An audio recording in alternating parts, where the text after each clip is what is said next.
Assalamualaikum warahmatullahi ta'ala wabarakatuh. Ang aking pagbati ng isang napakagandang gabi sa inyong lahat.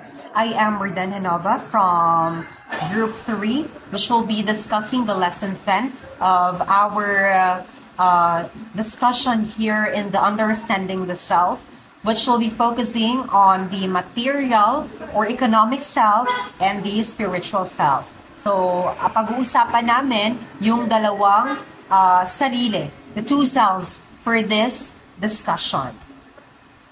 Ang aking mga kasamahan for this report we are six. We have two reporters, ako, and ang kasama ko si Juliana Mendocotones, and we have our PPT crafters, which are Ketty Abe and Rexo Jean. And we also have our summarizers or our proofreaders, or should I say our written reporters, which are Jamir Luminda and Giselle Salazar. So we have divided the tasks accordingly, respectively, para at least ma-utilize namin as a group yung ma-utilize namin yung membership namin sa grupo. So I will be starting the first part of the report, then later on, Juliana will be continuing the other parts of the report. First and foremost, what is material or economic self? The material or economic self refers to the part of a person's identity that comes from the things they own, such as their money, their possessions, or basically the material aspects of life that reflect who they are. So basically, material or economic self are the symbols or the representations of an individual which will represent or which will serve as a way kung paano ma-define or paano ma-represent o makikilala ang isang tao. It's the idea that what we have can represent who we are. So this kind of self implies that the things that we have can be a representation of who we are. Kung ano man yung estado natin sa buhay or ano man yung mga bagay or ano man yung bagay na meron tayo, it can serve as a way for us to represent. It can serve as a way to represent ourselves. So that is the main idea of the economic or the material self. Now, part of this economic or material self is the symbolic self-completion theory, which was developed by Wiklund and Gallwitzer of 1982. The theory was developed by Robert A. Wiklund and Peter M. Gallwitzer, two social psychologists. They were interested in how people build and protect their sense of identity and how they act when they feel their identity is not yet complete. So these two social psychologists are interested kung paano binibuild ng mga tao yung identity nila at kung paano nila pinoprotektahan yung sense of identity nila. Curious yung dalawang philosophers na ito, dalawang psychologists rather, kung paano umasta yung tao kapag nakaka-feel sila ng incompleteness sa sarili nila. Bilang isang individual, or as an individual, we have our sense of identity. Alam natin yung sarili natin at kilala natin kung ano yung sarili natin. Alam natin kung ano yung status natin sa life, and we are also aware of what are the things that are lacking inside of us. So, interested yung dalawang psychologists na ito kung paano pinoprotektahan ng mga tao yung sense of identity nila at the same time, paano nila binabuild yung sense of identity nila. And kasali na din doon kung paano umasta yung tao kapag nakaka-feel sila ng incompleteness or hindi pa gaanong complete yung identity nila. Yung motivation ng dalawang philosopher na ito, dalawang psychologist na ito, para come up ng ganitong klaseng theory are because they notice that people often try hard to prove who they are to themselves and others. Alam naman nating lahat na tayong mga tao, kapag nakaka-feel tayo ng incompleteness sa sarili natin, that's when we have this sense of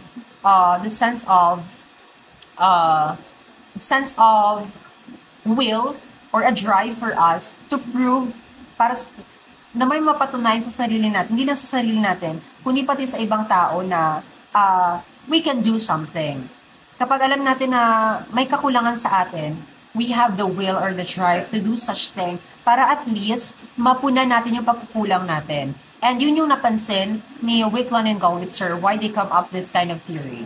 Because they notice how people try hard to prove who they are, not just to themselves, but to other people. And napansin din nila that people often use symbols or actions to show progress toward their goals.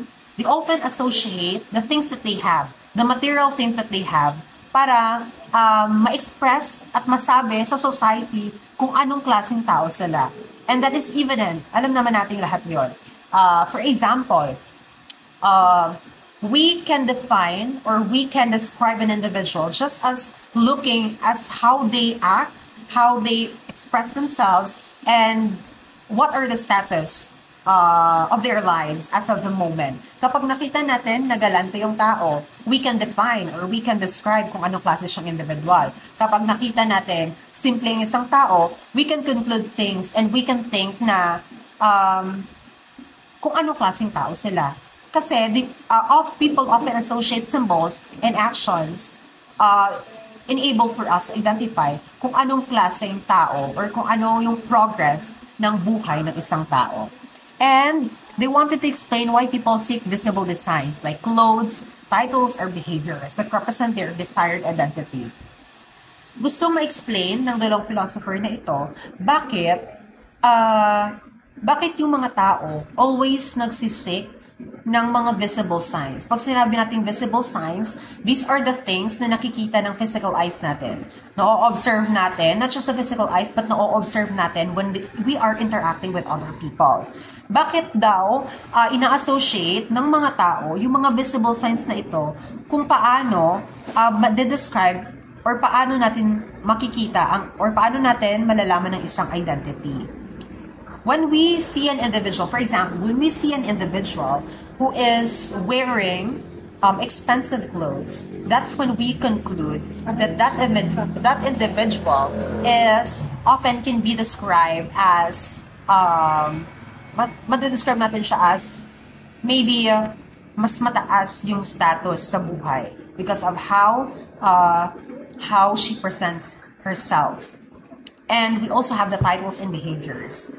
We all know that titles sometimes can be associated to how we identify ourselves. When we achieve things, when we achieve higher goals, such as higher titles, that's when we can say na may pagbabago sa atin, may progress sa atin, because something changed. And ma-identify din natin yung isang tao based on how they act, and that represents their behaviors. Especially when they haven't fully achieved that identity yet. Nais ng dalawang psychologists na ito na ma-explain kung bakit nagsisik ng visible signs ang isang tao kapag alam nila na ng visible signs ng tao na maaaring makarepresent ng kanilang identity, lalo na kapag hindi pa na-achieve ng isang tao yung goal nila, identity. Ganon. Most of us, lalo na tayo, kapag meron tayong goal na identity, kung meron tayong pagkakakilanlang gustong maabot, we often seek visible signs. We change the way we act. We change the way we present ourselves to others. Kasi nga, may goal tayo. And our goal is to have that kind of identity. When we set and when we desire a certain identity, that's when we will have progress and try to fit in. Nagkakaroon ng mga visible signs such as changing our physical appearance, changing the way we present ourselves, such as wearing clothes, nag-iiba yung clothing preferences natin. Tapos, we often prove ourselves to others sa iba't ibang paraan para na mapatunayan natin sa iba na ganito, ganyan. And we also have the changing of behaviors that will at least will help us achieve that certain identity. People strive to feel complete in their self-identity. Lahat naman tayo nagsa-strive. When we say strive, gumagawa tayo ng mga bagay, nag-exert tayo ng effort para ma-achieve yung goal natin. And kapag nag-strive yung tao, that's when he or she will achieve a certain goal. Tayong lahat nag-strive tayo to feel complete, para ma-feel natin yung completeness within us. Completeness can only be felt kapag na-reach natin yung goal natin, feel natin makakatulong sa atin to be at peace that will help us solve that puzzle na kulang sa atin, para at least consider natin ang ating sarili as complete. When someone feels incomplete, like they haven't fully become who they want to be, it creates psychological tension. Ang psychological tension na ito ay ang uncomfortable feeling, yung uncomfortable or unease na na-feel natin sa sarili natin. Kapag feel natin na may kulang sa atin, ito yung feeling ng pagkukulang, yung uncomfortable feeling na parang kailangan may gawin ka para marating or ma-reach mo yung goal mo, or para fully acquire mo yung desire na ninanais mo. And to ease the tension, they look for symbols to show others and themselves they are on the way to becoming that person. Kapag may desire tayo, which let's just say desired identity, we look for symbols that show others and themselves na makakatulong para sa atin, na maipakita sa ibang tao, hindi lang sa sarili natin, kundi sa ibang tao, na nandun na tayo, na nagkakaroon tayo ng progress para ma-reach yung identity na yon. Kasi, the concept of the material or economic self ay ina-associate yung physical na attributes, or yung physical na material or physical na mga bagay sa kung paano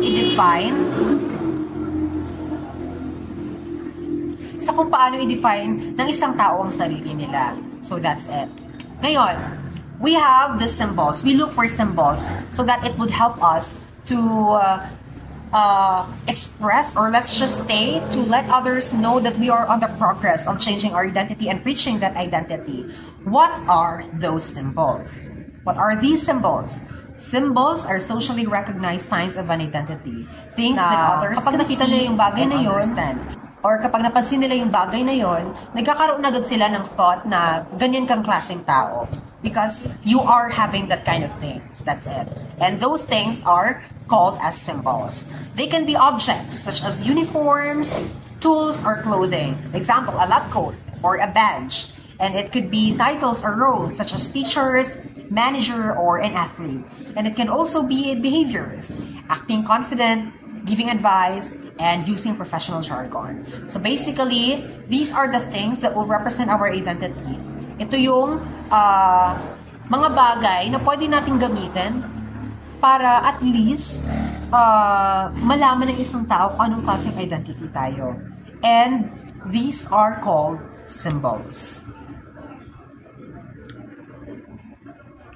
Wicklund and Goldwitzer proposed that when people feel incomplete in an important part of their identity, they seek socially recognized symbols to show progress toward self-image and reduce inner tension.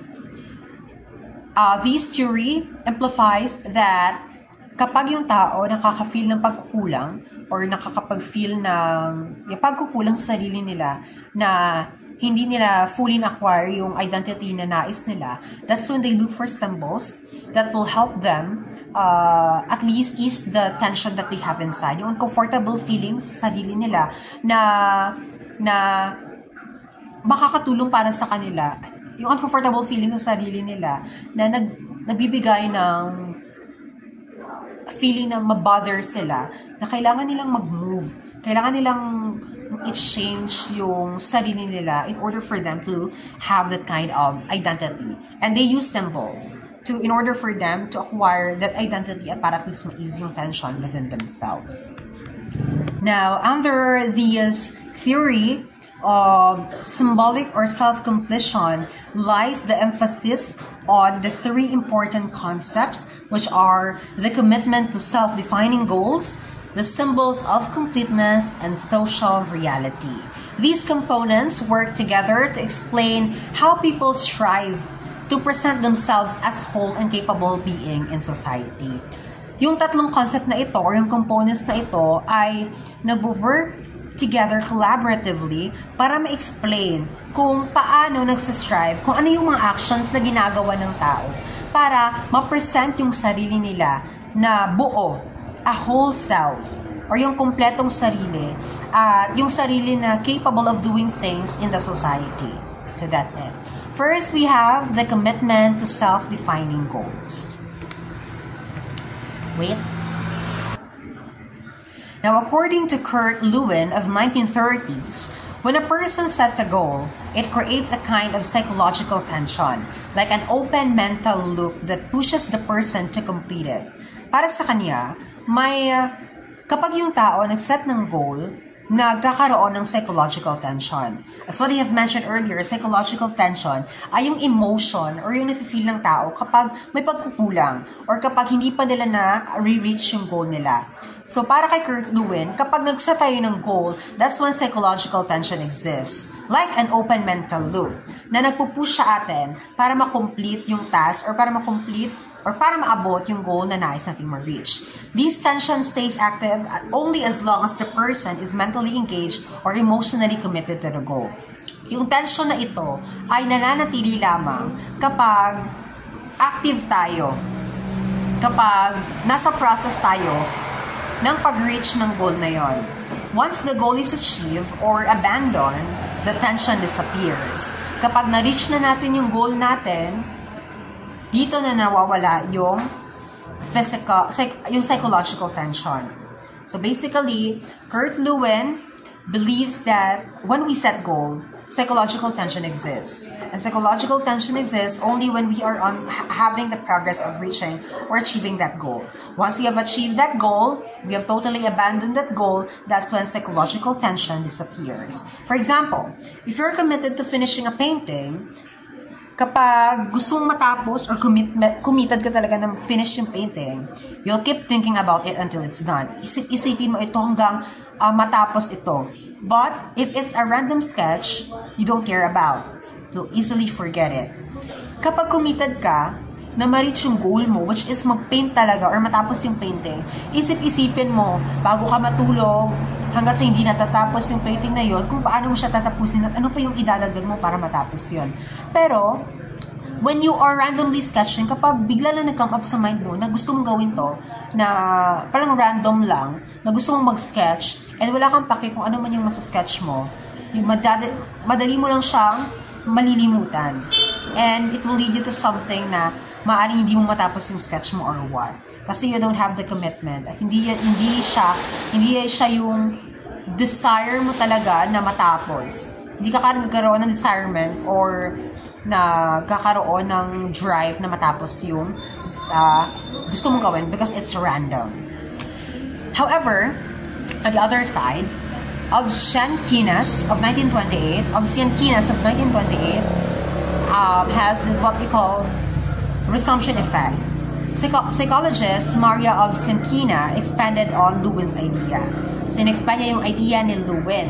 She found that when people are interrupted while working on an important task, they often feel a strong urge to go back and finish it. This is called the resumption effect.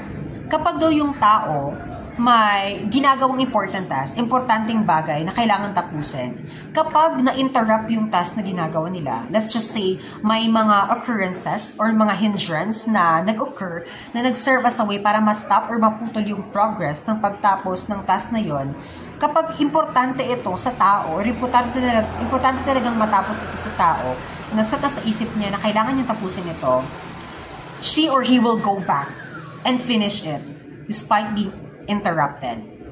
At ang tawag doon ay resumption effect. From the word resume, resumption effect. If the task is personally meaningful, people resume it quickly. Kapag daw yung task na ginagawa ng tao ay meaningful, makabuluhan para sa kanya, maybe it is important for him or her, may makabuluhan ito sa kanya, and it has meaning to him or her, kapag na-interrupt sila, bumabalik agad sila sa task nila. They resume quickly. Kasi meaningful para sa kanila yung ginagawa nila despite being interrupted. However, on the other side, if the task is trivial or unimportant, they lose interest and don't return to it. Kapag daw hindi interesado yung tao sa ginagawa nila, once they are interrupted, nawawala yung interest nila. And it will lead them na sa point na hindi na nila babalikan or hindi nila tatapusin yung ginagawa nila.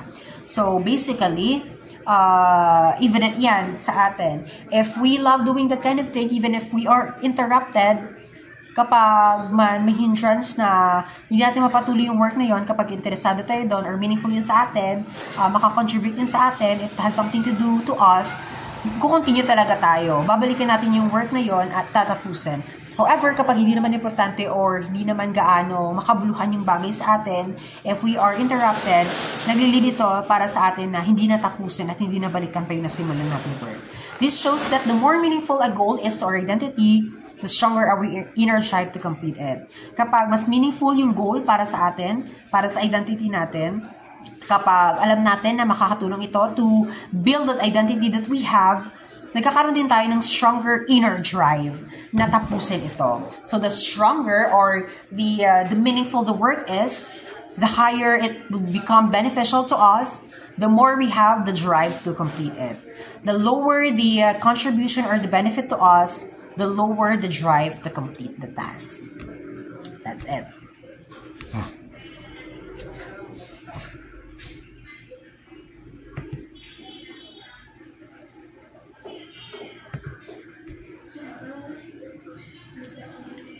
Self-defining goals. Next, we have the self-defining goals. Self-defining goals are deeply personal goals connected to one's identity and sense of self-worth. They're not just about achievement. They express who you are or who you want to become. These goals are the things that we want to achieve. Connected ito sa identity ng isang tao at sa self-worth ng isang tao. Hindi lang ito isang bagay na sineset natin para sa sarili natin for fulfillment, pero isa itong personal goal na nagsaserve as a way on how we are able to identify ourselves. So hindi lang ito mga goals, but these are deeply personal goals na magsaserve as a way for us na ma-identify kung anong klaseng tao tayo. Hindi lang ito about sa achievement na nais nating marating, but they express who you are or who you want to become. Simply because when you have goal, self-defining goal, you have things to achieve. You want to become that kind of individual. Kapag nag-set ako ng goal na gusto ko maging ganito, then gusto ko maging ganyan. And that serves as a representation of myself, kung paano ko in-express ang sarili ko. For example, a parent striving to be a good role model, an athlete training to reach peak performance, and an artist wanting to express creativity and meaning. These goals are powerful because they reflect the qualities people see essential to their identity. Hindi lang ito yung mga bagay na nais nilang marating, pero ito yung nagre-reflect, nagpapakita kung anong klaseng tao sila, kung ano yung qualities na meron sila, at ano yung mga bagay na nais nilang maabot that will represent themselves. Next, we have The Social Dimension by Mead of 1934. According to George Herbert Mead, our sense of self is socially constructed. It develops through interaction with others. Naniniwala si George Herbert Mead, na ang sarili daw natin ay nabubuo when we socialize with others, when we interact with others. Nagde-develop daw tayo kapag oneself interacts with another. This means that our self-defining goals are influenced by how others see us and respond to us. Yung abilidad, your ability, or yung kung paano natin dinidefine yung sarili nating goal, kung paano natin sineset yung goal para sa sarili natin, ay mula daw sa influence na kung paano tayo nakikita ng ibang tao and kung paano sila nag-respond sa atin. When others respond to us or they see us as something, let's just say, practically, kapag nakita tayo ng tao as low status or nasa mababang antas ng buhay because of how we present ourselves, we become conscious and we become aware of the things that we are lacking. And that's when we set goals in order for us to level up ila-level up natin yung sarili natin para mas ma-fulfill yung pagkulang within ourselves. So basically, how we set our goals, how we set those self-defining goals are influenced by how people see us, kung paano sila nakikipag-interact sa atin. Progress toward these goals often requires social recognition, others acknowledging our efforts and identity. Ang progress towards reaching these goals, minsan, kailangan ng social recognition. When we say social recognition, ito yung acknowledgement na nakukuha natin mula sa ibang tao sa mga efforts na nagawa natin. Because when we are acknowledged, kapag nare-recognize tayo sa mga efforts na ginagawa natin, lalong-lalo na kapag may mga goal tayo, we are motivated to do more, to reach more, because we are acknowledged. Nakikita tayo na nagpo-progress tayo. And those were the kind of things na kailangan para yun yung mga bagay na evident when we are progressing toward reaching these goals. May iba sa atin na nakaka-feel lamang ng sense of completeness or sense of achievement kapag yung effort natin ay nare-recognize ng iba. Next, we have the symbols of completeness. This can be defined as indicators of one's standing or progress toward a self-defining goal which are recognizable by others. Ito yung mga bagay na nare-recognize ng hindi lang ng isang tao, hindi lang mismo yung tao na yun na gumagawa ng progress, but also other people na makakatulong para sa tao na yun nagkakaroon ng progress na ma-recognize ng iba. These are things na nakikita ng iba that will help us be identified as someone na nagpo-progress towards achieving that desired identity. Basic examples of this are simple self-descriptions such as a university teacher introducing themselves as a scientist. So, basically, these can be titles. Ito yung mga bagay na nare-recognize ng ibang tao. These are the things that they will be knowing. Ito yung mga bagay na alam nila that will help them, will help us also to be identified na maka-establish ng sarili nating identity. A social function, or humans rely on socially recognized symbols for acknowledgement of identity. Yung mga tao, dito sila nagre-rely sa mga socially recognized symbols para ma-acknowledge yung identity or pagkakakilanlan nila.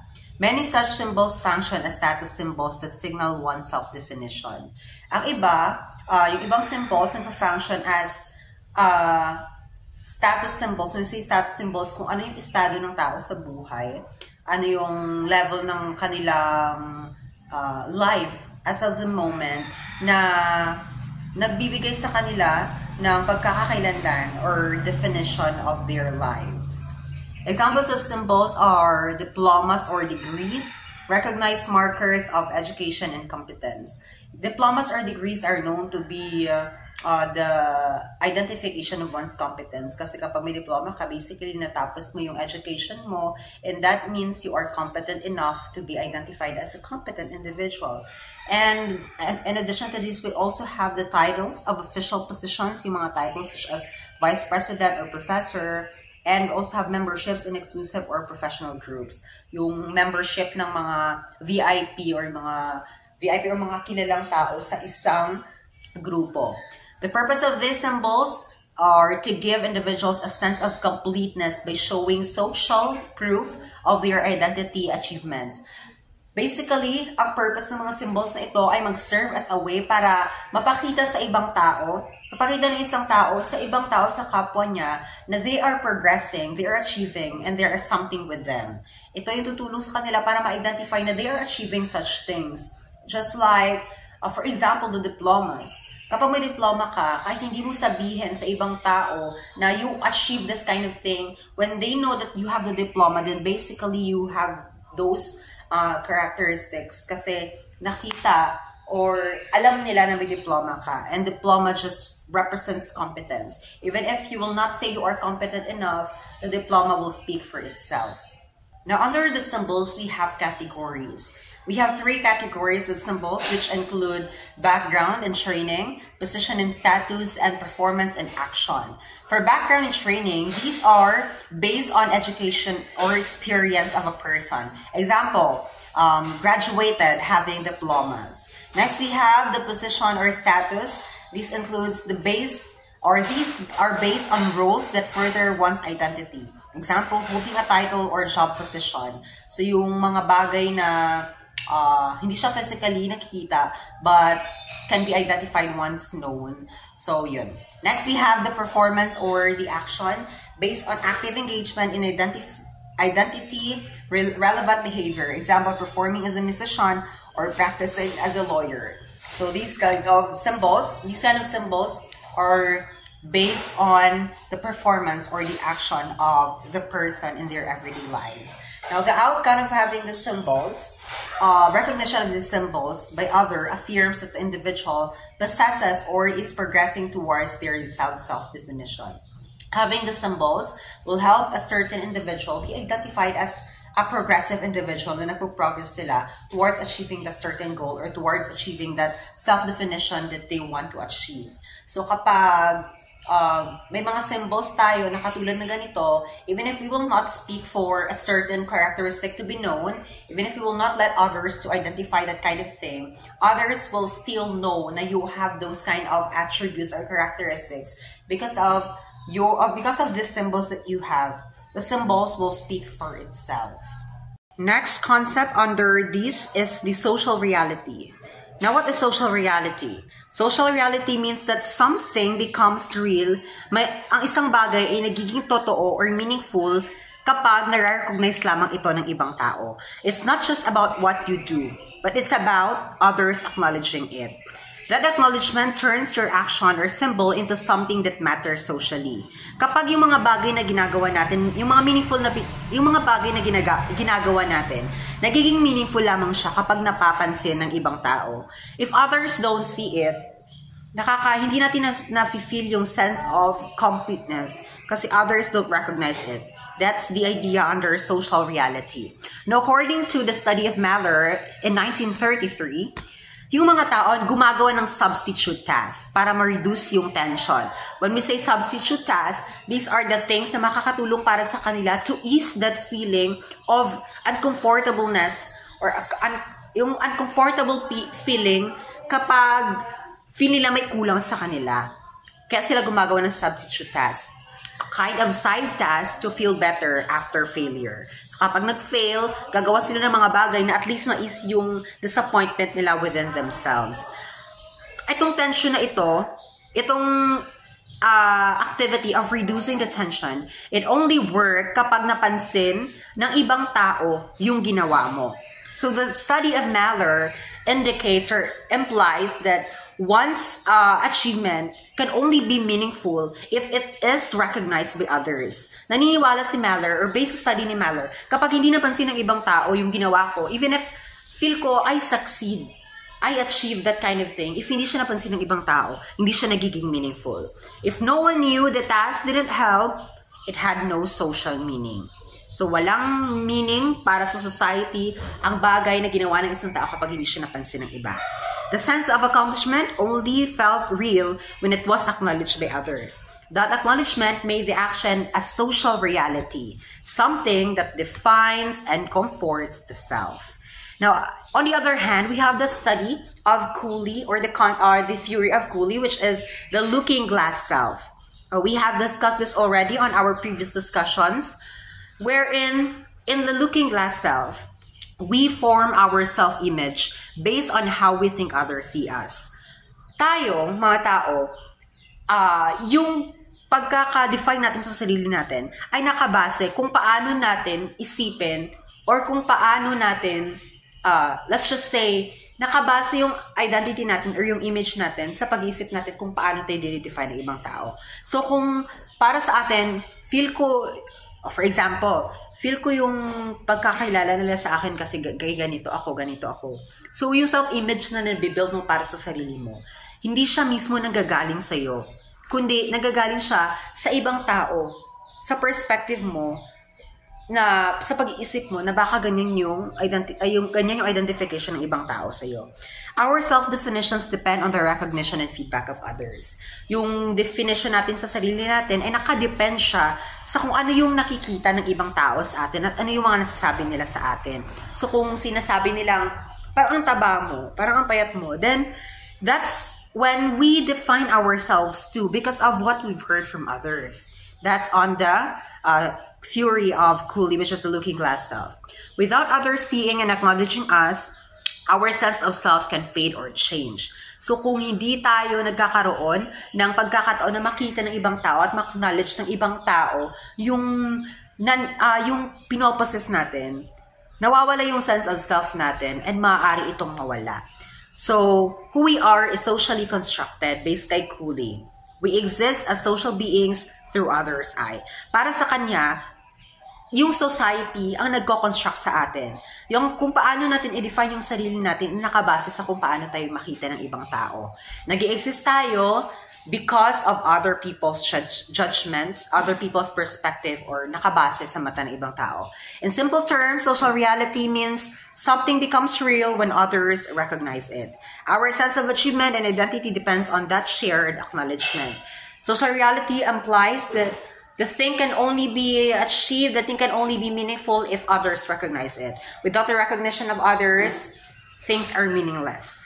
Walang kabuluhan ang mga bagay. Proceeding, we have the next discussion, which is the spiritual self.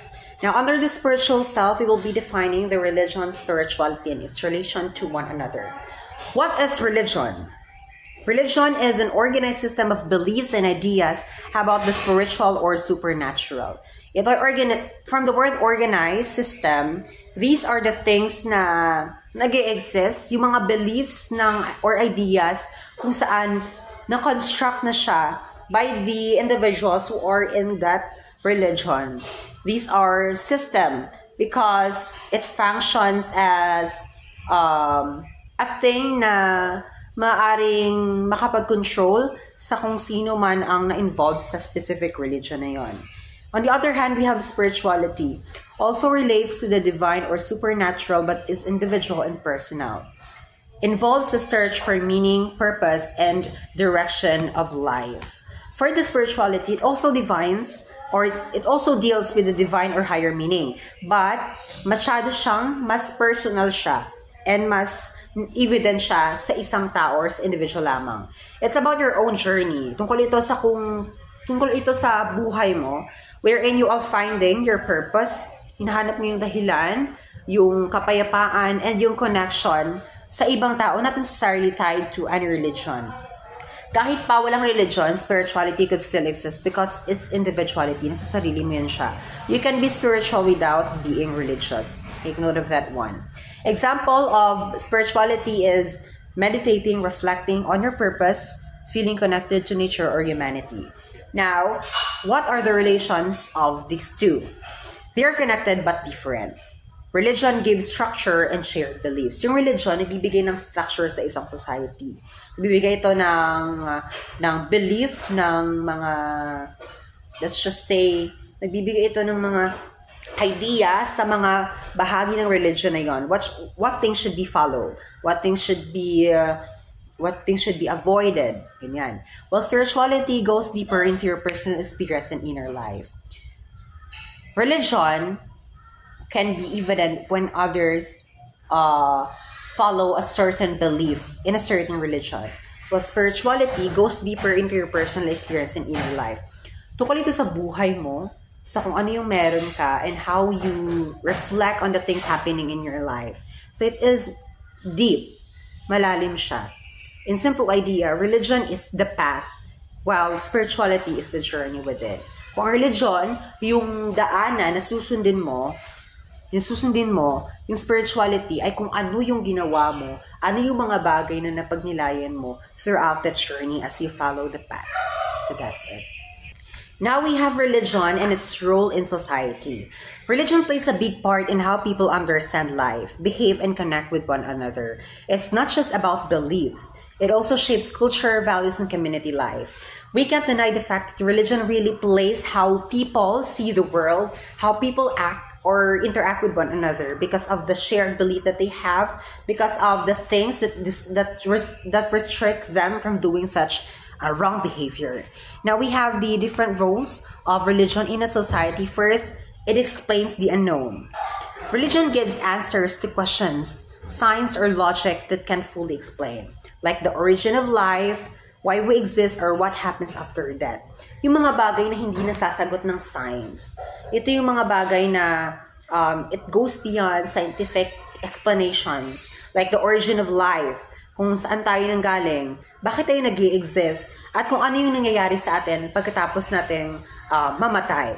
Example is the creation stories, which can be found in the Bibles, and the beliefs about the afterlife. Next is, it establishes order and moral structure. Religion provides rules about what's right and wrong. Itong mga rules at mga dapat nating dapat nating sundin sa religion, yung mga bagay na tama sa mali, ay tumutulong sa ating society na at least ma-ease yung immoral behavior ng mga tao. These moral guidelines help keep society peaceful and organized. Religion really plays a significant role in controlling the situation of our community in terms of immorality. Tumutulong or nakatutulong ang religion para mabawasan yung immoralidad sa society natin. Examples of these are the 10 Commandments, the 5 precepts, or other moral codes. These are the things that are evident in the religion na sinusunod ng mga tao. Next, we have it justifies customs and traditions. Many social practices come from religious roots. Next, we have another role of the religion in society is it provides support during crisis. Nagpo-provide siya ng suporta sa mga tao during in times when we are facing crisis. Religion gives comfort, hope, and community support in times of loss, fear, and uncertainty. Example, praying during illness or disaster, or in religious counseling. Next, it socializes individuals. Religion teaches people to share common beliefs, values, and behaviors. It helps individuals feel they are part of a larger group or community. Example, attending worship services, learning religious teachings as a child. Next, we have it serves as a bridge to the spiritual realm. Religion connects people to something greater than themselves, a spiritual or symbolic world beyond a daily life. Example, worship, meditation, or rituals that symbolize spiritual transformation. In simple terms, religion helps people understand, behave, belong, and believe. It guides both individuals' lives and the structure of society. Proceeding, we have the theories on religion, which includes cognitive theory, psychological theory, and social function theory. First, we have the cognitive theory. Religion helps people make sense of the world. It gives meaning, order, and value to life and the things we experience. For example, believing that everything happens for a reason or that life has a divine purpose helps people understand and accept events. So in the aspect of cognitive theory, it believes that religion helps people think that everything in the world has its sense and everything happens for a reason. In short, religion explains why things are the way they are. Next is the psychological theory. It believes that religion helps people cope with emotions and struggles like stress, fear, or grief. It gives comfort, hope, and peace of mind during difficult times. The psychological theory under religion implies that religion plays a significant role in providing comfort to people in times when they are facing conflict or let's just say problems in their lives. Or in short terms, religion helps people feel better and stay strong inside by doing things that would help them ease the pain, such as praying for strength or believing in a higher power during illness or loss. Next, we have the social function theory under religion. It implies that religion helps unite people through shared beliefs and practices. It encourages conformity, following social rules, and builds social cohesion, a sense of belonging. So this theory implies that the religion plays a significant role in uniting people or making people socially inclined or interconnected to one another. Examples of this are religious gatherings, festivals, and moral teachings that bring people together and strengthen community bonds. In short terms, religion keeps society connected and organized. And now, let's proceed to the three parts that help us understand how religion influences people, culture, and society all throughout the history. So first, we have religion as organized. So religion is more than just believing in a high power. It is a structured belief system, meaning it has an organized set of teachings, rituals, and moral guidelines that people follow to connect with the supernatural and divine beings. It is called organized because it has a system. There are leaders like priests or imams, sacred places like churches or temples, and then written texts like Bible or Quran. Religion plays an important role because it meets both social and psychological needs. Socially, it helps bring people together through traditions and beliefs. And then psychologically, because it gives comfort, hope, and guidance, especially during the hard times. And if we try to look back to the history, no human group has ever existed without a form of religion. That shows that faith and spirituality are part of being a human. And now let's proceed to the next part or the second part, which is the religion as symbols. So every religion uses symbols. This can be words, objects, actions, or even ideas that carry a deeper meaning than what we simply see. For example, the cross in Christianity represents salvation and sacrifice, and the crescent moon in Islam represents new beginnings and growth. When these symbols are combined, they create a system of knowledge. They shape how followers understand the world, life, and spirituality. In short, religious symbols help people connect physically and emotionally to what they believe in. And now, for the third part, we have the religion and myth. So when we say myth, we don't mean fake stories.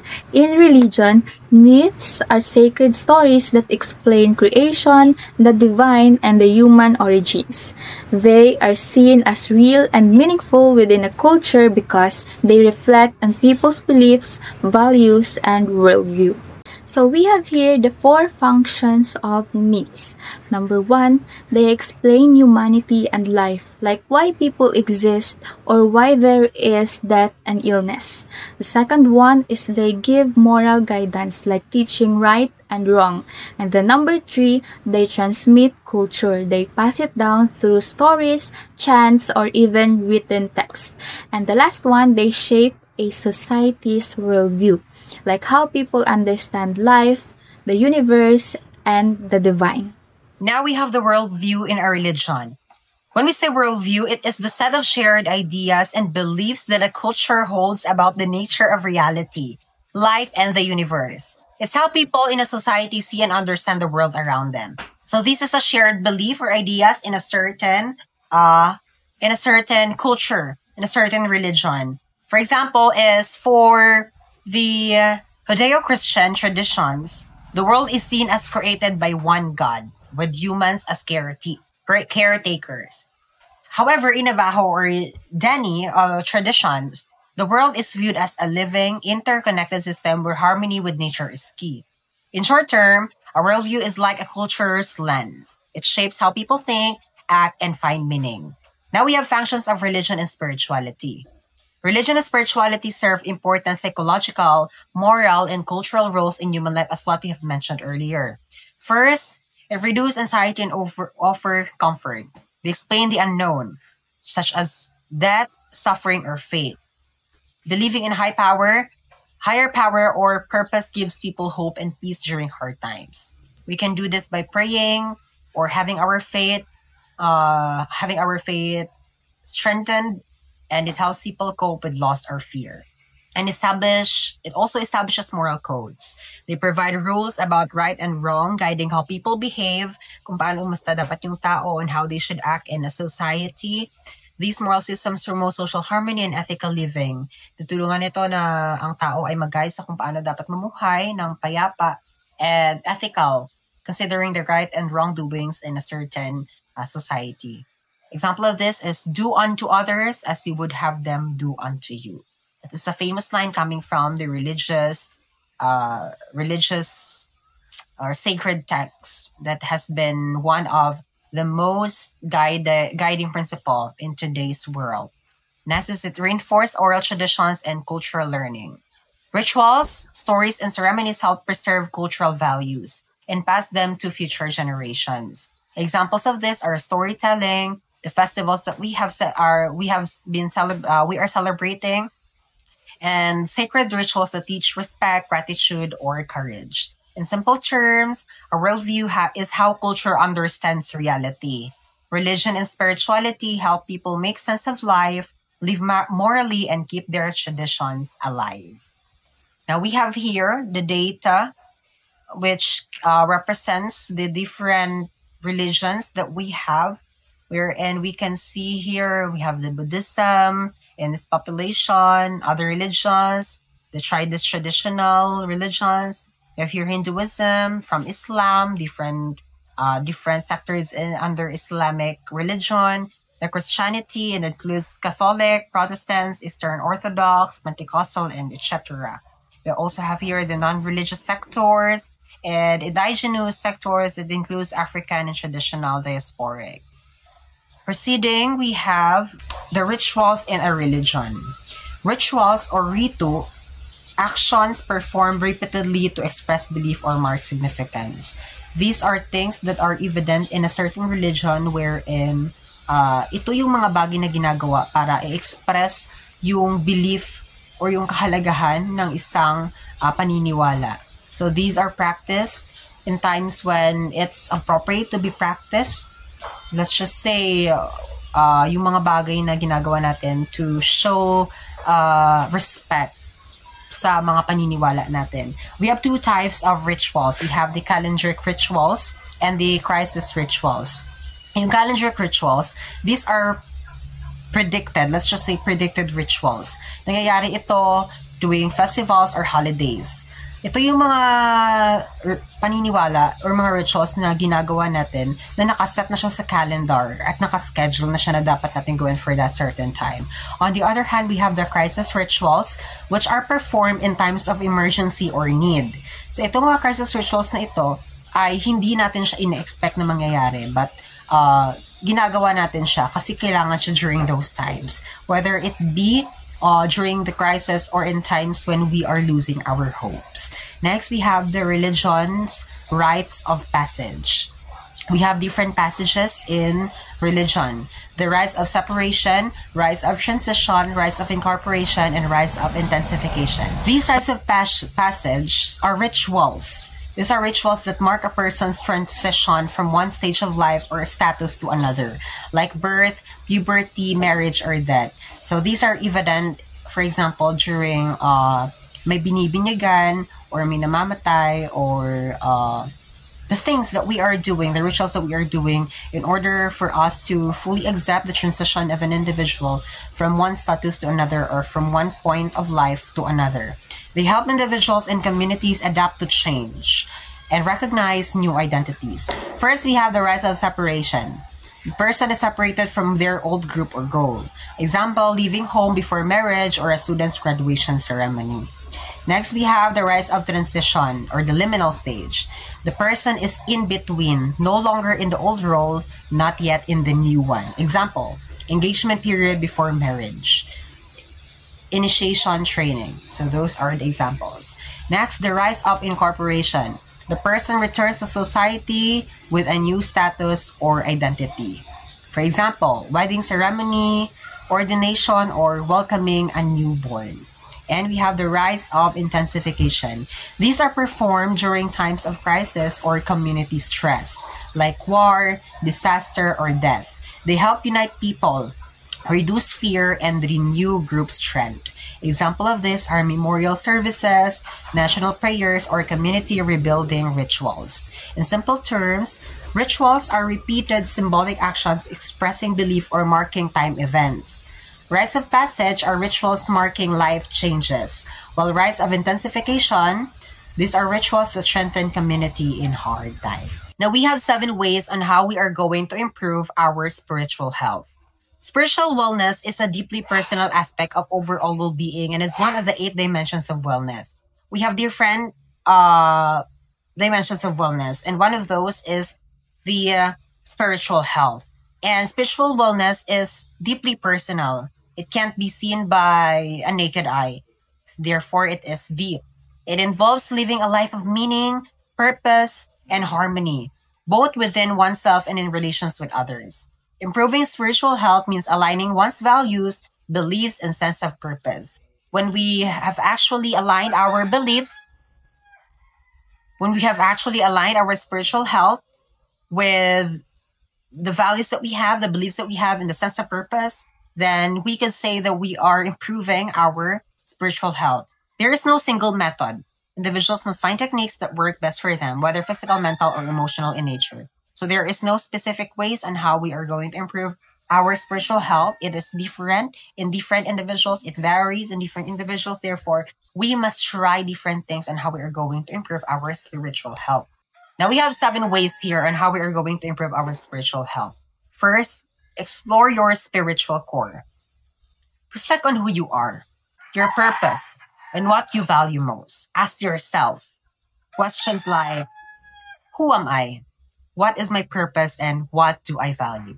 It promotes deeper self-awareness and personal fulfillment. Second, look for deeper meanings. Analyze patterns and experiences in your life. You recognize your ability to influence your own destiny, and it helps build a sense of control, purpose, and contentment. Third one, get it out. Express yourself. Release thoughts and emotions through expressions such as journaling, writing, or talking. It helps clear confusion, focus the mind, and support emotional balance. Fourth one, you try yoga. It is a physical and spiritual practice that unites body and mind.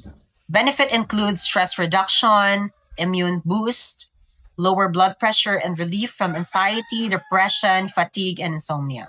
It also supports emotional and physical well-being, enhancing spiritual health. Fifth one is you travel. You explore the world. Visiting new or peaceful places helps clear distractions and encourage reflection. Promotes rest, self-connection, and stress relief. And it can include activities like meditation, exercise, counseling, or silence for deeper introspection. And next one, we have the idea of thinking positively. Sixth one, think positively. Adopting a positive mindset changes perception and improves emotional health. When we have a positive mind, we have a positive life, and we see positive perspectives. It reduces negativity and promotes relaxation and happiness. Reframing challenges leads to a healthier and more peaceful outlook. When we become optimistic, that's when the time when we become positive and that we don't problematize about things and just accept the things as they should be. When we think positively, we accept possibilities and that we don't let ourselves be taken away with the problems that we have. And lastly, take time to meditate. Meditation is a very important thing. You dedicate 5 to 10 minutes daily meditation during morning, during your break time, or before sleeping, so that you can take time for you to rest your mental state, in the sense that you be having your time to take a rest for a while and just meditate, reflect on the things that are happening. It helps free the mind, reduce stress, and strengthen self-connection, and encourages mindfulness and overall spiritual harmony. I guess that will be all for our report which covers the material self and the spiritual self. I hope you have understood the lessons that we have been discussed. The PowerPoint presentation is available on the description. Just click the link for the copy of the PPT, and you can download it right away, and you can take a look at it. You overview it once again for you to fully understand the topic by looking at the provided learning material. Thank you so much for listening, and have a great day ahead.